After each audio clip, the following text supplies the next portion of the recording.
Friends, जय हिंद। तो स्वागत है आपका अपना यूट्यूब चैनल @एजुकेशनल नॉलेज पे। दोस्तों, आप लोग जिस तरह से हमें अपना स्नेह दिखा रहे हैं, सपोर्ट कर रहे हैं, कहीं ना कहीं उसी का देन है कि हम हमेशा कुछ ना कुछ नए प्रश्नों को लेकर के आते रहते हैं। तो दोस्तों, एक रिक्वेस्ट है, आप लोग हमारे चैनल पर अगर नए हैं तो सब्सक्राइब जरूर करें, और जो लोग सब्सक्राइब किए हैं वह इस चैनल को साझा जरूर करें और शेयर करते रहें। और क्लास कैसा होता है, क्लास में जो प्रश्न होते हैं उसके बारे में कमेंट्स लाइक जरूर करें, क्योंकि उससे हमें थोड़ा सा मोटिवेट होना पड़ता है, और आप लोग का प्रोत्साहन ही हमें आगे प्रश्नों को लाने के लिए मोटिवेट करता है। तो दोस्तों, चलिए हम ज्यादा समय न लेकर के क्लास को शुरू करते हैं। आज का जो यह विज्ञान का प्रश्न होगा, वास्तव में बहुत ही उन प्रश्नों को चुन करके लाए हैं जो 9th-10th के जीव विज्ञान के चैप्टर से भी कुछ रिलेटेड है, और ज्यादातर यह प्रिपरेशन यानी कंपटीशन के एग्जामों में भी पूछा गया प्रश्न है।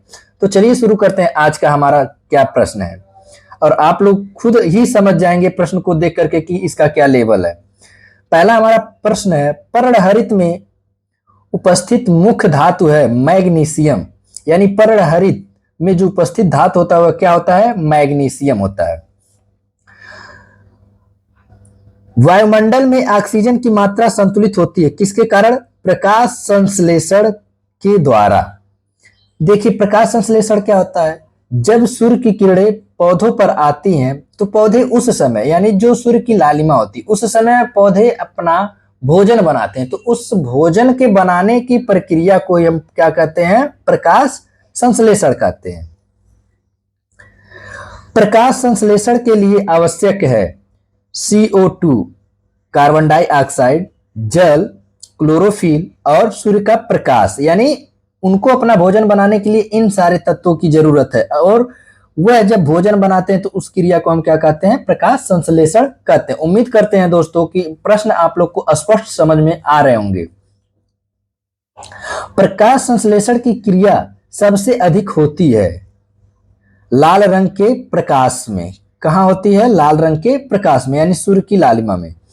जब आप विटामिन डी लेते हैं, और आप लोग ये बताएंगे सूर्य के प्रकाश के अलावा हमें विटामिन डी कहां कहां से मिलता है, और विटामिन डी के सबसे अच्छे स्रोत क्या है? प्रकाश संश्लेषण में ऑक्सीजन निकलता है, उपचयन होता है जल के माध्यम से। राइजोम पादप का भूमिका प्रारूप है तना। क्या है? तना। पौधे नाइट्रोजन ग्रहण करते हैं नाइट्रेट के रूप में। किसके रूप में? नाइट्रेट के रूप में। पौधे में जल तथा खनिज लवणों का संचालन होता है जाइलम के द्वारा। पादपों में बना खाद्य पदार्थ पौधों के विभिन्न अंगों में पहुंचता है फ्लोएम के द्वारा। किसके द्वारा? फ्लोएम द्वारा। ध्यान से समझिए, पादप यानी पौधों में बना खाद्य पदार्थ, जो उनके खाद्य पदार्थ होते हैं पौधों के विभिन्न अंग तक, यानी प्रत्येक अंगों तक जो ले जाने का कार्य करता है वह कौन करता है? फ्लोएम करता है।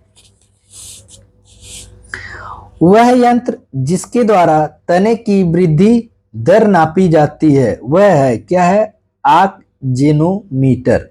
क्या है? आक्जेनोमीटर। यानी आक्जेनोमीटर तने की वृद्धि को मापता है, यानी वह कितना विकास किया है, कितना साल पुराना है। आत्महत्या की थैली कहलाती है लाइसोसोम। ये आपके शरीर में पाया जाता है, उसे हम आत्महत्या की थैली के नाम से जानते हैं। प्रोटीन की फैक्ट्री कहलाता है, अर्थात प्रोटीन की फैक्ट्री, फैक्ट्री का मतलब होता है उत्पादन, यानी प्रोटीन सबसे ज्यादा निर्माण कहाँ होता है? राइबोसोम में। लाइसोसोम की खोज की किसने की? डी डुवे ने। कब किया था? 1949 में।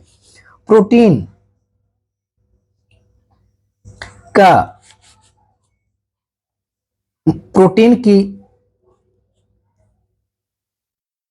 संश्लेषण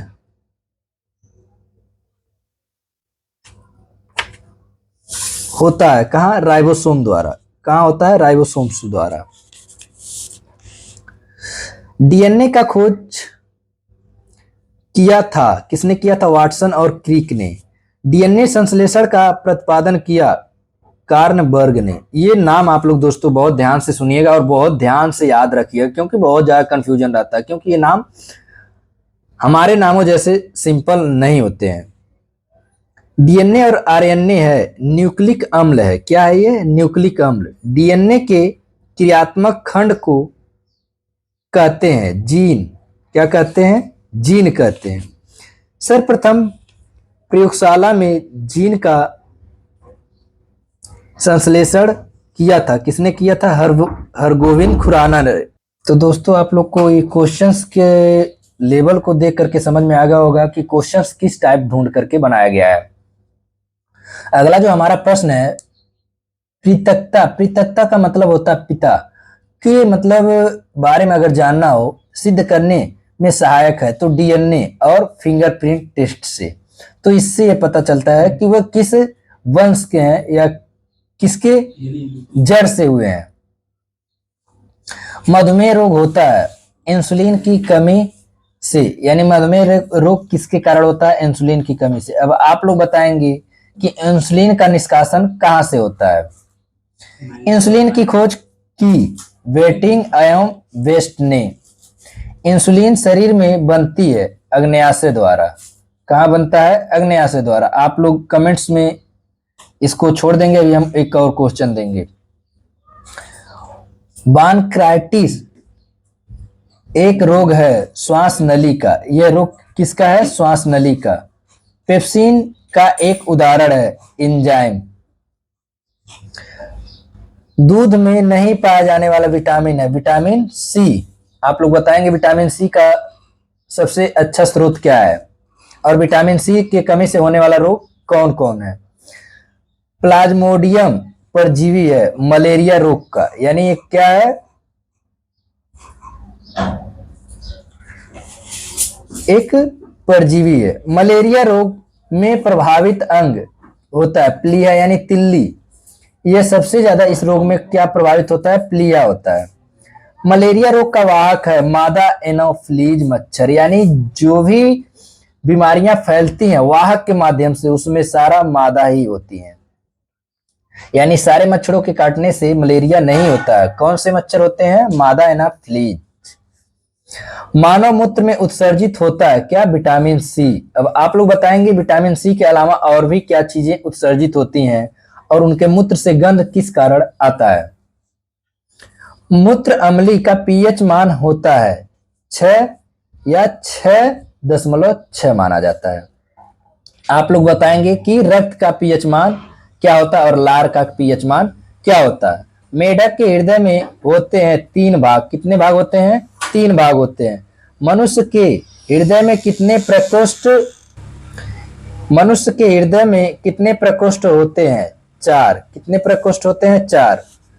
मानव शरीर में जल की मात्रा शरीर के भार का होता है कितना प्रतिशत? 10%। शरीर में प्रचुर पाया जाने वाला तत्व है ऑक्सीजन।